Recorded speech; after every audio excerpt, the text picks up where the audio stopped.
CBSE Board, Class 11, History, Chapter 2, Part 38, Audio by Renee Matthew. So after conquering most parts of the northwestern provinces of China, Genghis Khan and his team got a load of confidence now. The Sultan Muhammad, the ruler of Khwarezm, he was a ruler of Khwarezm that was also now conquered by Genghis Khan. They felt the fury of Genghis Khan's rage. He was really unhappy, he was very angry. And when he executed Mongol envoys, he started recruiting his own people. The rage was there. They started plundering also.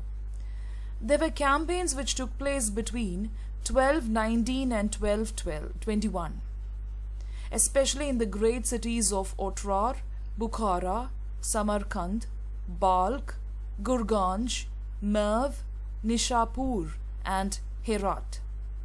All these places had to surrender to the Mongol forces.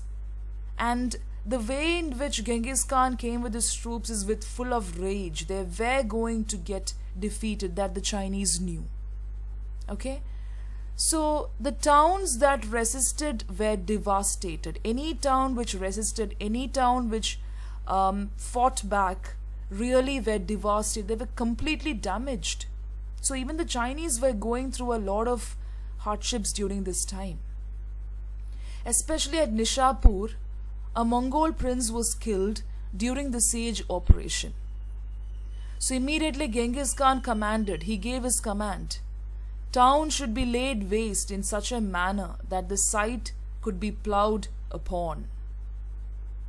And that in the exaction of vengeance for the death of the prince, not even cats and dogs should be left alive. He said that everything should be plundered and destroyed. The town should be laid waste in such a manner that they will not be able to even plough. They will not be able to come up in life hereafter. Like that, that was the command. And he said that not even a cat or dog should be left alive. That was the kind of command given. And there was a lot of Mongol destruction which took place. So all the reports of Genghis Khan's campaigns agreed that vast number of people were killed. And any city which defied his authority had to face a lot of hardship. For example, the capture of Nishapur showed that so much of people were killed and massacred. The toll at Herat showed this particular number. Baghdad, smaller towns also suffered the same way proportionately, not any better. Baihaq district, Tun in the Kohistan province, Naza, all these places suffered. So how did the medieval chroniclers, how did they arrive at such figures? Like exact figures are given. There was a Persian chronicler, his name was Juwaini, of the Ilkhans. He stated that so many people were killed in Merv. He reached the figure because it took 13 days to count the dead. They literally counted the dead, and each day they counted 100,000 corpses. Every day they counted almost so many corpses, so they came to the conclusion. That is how they came to this particular conclusion. So Mongol forces were completely in pursuit of Sultan Muhammad, and because of that, it was pushed into Azerbaijan. They started moving to Azerbaijan, defeated Russian forces at the Crimea, and encircled the Caspian Sea. All these places were actually circled. Another wing followed the Sultan's son. So after defeating Sultan Muhammad, they did not just leave. They followed his son, Jalaluddin, into Afghanistan and Sindh province. So look at the way they actually planned their track into China and the neighboring places, even to Afghanistan, around the Caspian Sea. At the banks of the Indus, Genghis Khan considered turning to Mongolia through North India and Assam. Now his eye was this particular route. Okay, he wanted to take the route through North India and Assam, but what happened? The heat, the natural habitat and the ill portents reported by his shaman, soothsayer, made him change his mind. So he will send some of his people to go and check if the route is clear, if it is fine. So his shaman came and reported that the heat is there, natural habitat is there, it is very difficult for the military troops to move. So because of that, Fortunately or unfortunately, Genghis Khan was not able to take the Indian route. Okay, and after Genghis Khan's death in 1227, after having spent most of his life in military compacts, so we can see that from a very early childhood he was facing hardship and he was into military compact and military suppression and all these kind of techniques. His military achievements are remembered even till date. It was really astounding. And they were largely a result of his ability to innovate. He had a lot of innovative skills. Every day he used to come up with a lot of military strategies and skills, and he was able to transform the different aspects of people, not to follow the same old method.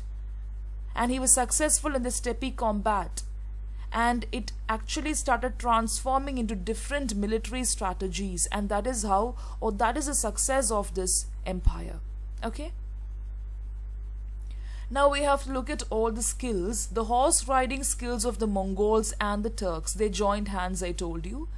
It provided speed and mobility to the army. They were able to move fast, and it provided speed. They had a lot of skills, and the kind of, it's not just the equipments that they used or the kind of whatever archery or whatever skills that they had, but their abilities were very high, especially as rapid shooting archers. If they aim at a particular point, they were able to do it. They didn't have to miss it, especially from horseback. And that was further perfected. It reached its height of perfection during regular hunting expeditions. So they were encouraged to be hunter-gatherers. And that doubled as field maneuvers, where they used to do plundering. So even during their leisure time, their hobby, or it was a part of their life skill or lifetime pass, to get involved in hunting and to hunt from horsebacks. And they used to plunder. They were always rapidly plundering. That was what they were known for. The steppe cavalry, it always traveled light and it moved quickly. The people who, the military troops which actually were walking, or kind of, you can say, were using the steppes, this particular group, they always traveled light. They did not have so many things put on them. Everything was light. They were taught to use the things that they had, and they moved very quickly. So it was all brought to the knowledge of the terrain. So according to the conditions of the terrain, the land, the topography and the weather, to do unimaginable strategies. So based on, if suppose they are annexing a particular place, they will make sure that they study the topography and the weather and all the other conditions of the place, so that they can actually move accordingly. They carried out lot of campaigns in the depths of winter. They were not even bothered about the extreme conditions of winter. They were trained that way. A lot of campaigns. They were treated to walk and even go through frozen rivers. Even their horses were treated. And they took the rivers as highways to enemy cities and camps, not the normal route. They were trained to use all these kind of medium to enter the enemy cities and camps. So nomads were actually at a loss against fortified encampments. They were not trained so high. Nomads were not able to keep up to these kind of military skills. They couldn't be trained also. They were very scared of the fortified encampments where they have to go to the fort and fight. They were not happy, or they were not equipped for that. But Genghis Khan learned the importance of siege engines and naphtha bombardment very quickly. Siege engines and naphtha bombardment. All these things he learned. I told you that he was very innovative. Every day he kept on updating himself. He wanted to use new techniques always, so that the enemies will not have a clue of what he's up to. And he had a lot of skilled engineers who prepared light portable equipment. They had all these light equipments, not heavy things. When you carry heavy things, it's very difficult to fight. So engineers actually prepared for him portable equipments which they were able to carry from one place to another. And it was used against the opponent armies with devastating effect. Though they are light in weight, they had very huge devastating effect. Now after Genghis Khan's death, what happened? We have to see whether the people who trained who were trained by Genghis Khan were effective.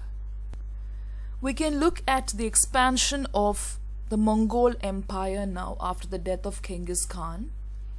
The first year, which spanned between the years 1236 to 42, It was a time when majority of the gain took place, especially in Russian steppes of Bulgar, Kiev, Poland and Hungary.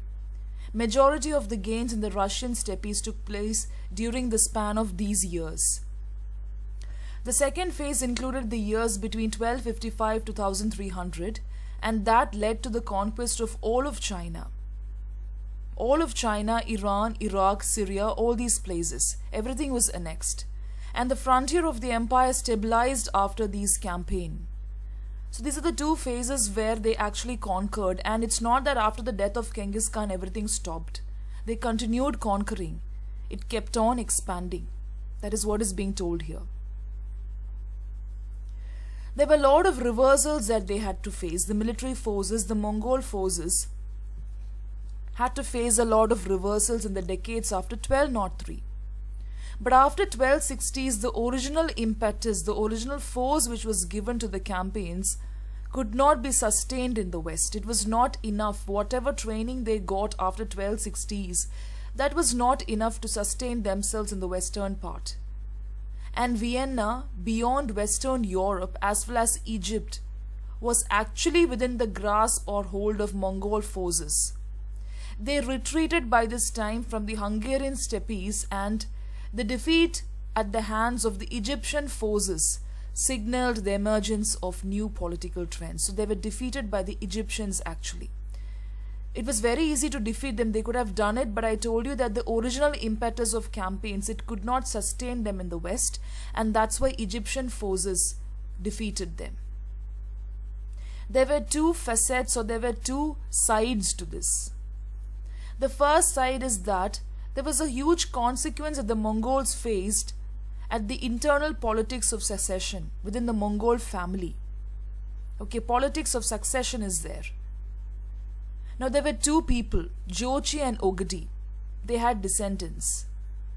They were allied to control the office of the Great Khan. Their descendants and these two people controlled the office of Great Khan after his death, especially in the first two generations. It is because of the internal politics which pursued after the death of Genghis Khan. And getting a place in politics was more important for them than the pursuit of campaigns in Europe. They were not interested in the campaigning. They wanted just power. Okay. The second side, or the second compulsion, occurred as these two people, Jochi and Ogedi lineages, that is, not only them, their descendants also, were marginalized by the Toluyid branch of Genghis Khan's descendants. Another branch of descendants were there which belonged to Genghis Khan, and that was the Toluyid branch. This particular branch was a rival to Jochi and Ogedi lineages. You should remember that he had a lot of children and descendants were also there. So they had a different route. So Jochi Ogedi lineage fought with the Toluyid branch. They were rivalries. You can see pictures of Ogedi here. Okay, Jochi is here. And these are the mausoleums of both these people, the buried graves. So these kind of pictures are given here. Only these pictures were available, and all these paintings are very famous. The way they have depicted the rule and everything, the color that they have used, it is a part of art even today. So with the accession of Mongok, a descendant of Toloi, Genghis Khan's youngest son, okay, Genghis Khan's youngest son's name was Toloi, his descendant. Military campaigns were pursued energetically in Iran during the 1250s. So under the leadership of the descendants of Genghis Khan's youngest son, lot of campaigns were held, especially in Iran, parts of Iran. So these were the Toluids people, and they came from the youngest son of Genghis Khan. Very direct relationship to Khan. So Toluyid interest in the conquest of China increased, especially in 1260s. They did not want Iran right now. Though they had campaigns, now their attention was focused in China. Forces, supplies were increasingly diverted into the heartlands of Mongol dominion. So they started annexing great parts of China under the leadership of Toluyid group. So what happened was that the Chinese did not keep quiet. They started forcing their forces and supplies into Mongol areas also by this time. So Mongols were able to field a small, understaffed force against the Egyptian military. They were not having enough resources to fight the Egyptian people. Their defeat or their focus was mostly on China, I told you. So because by that time the Egyptians got a chance to attack them. And what was their attention? Their attention was completely on China, though the Chinese were fighting back. And it was very difficult for them to withstand the Egyptian military. So Toluid family's focus was on the Chinese, preoccupation with Chinese, and that marked the end of western expansion of the Mongols. So we can say that the Toluid group were completely defeated by this time because their attention, their focus was very less. That is the reason. Okay.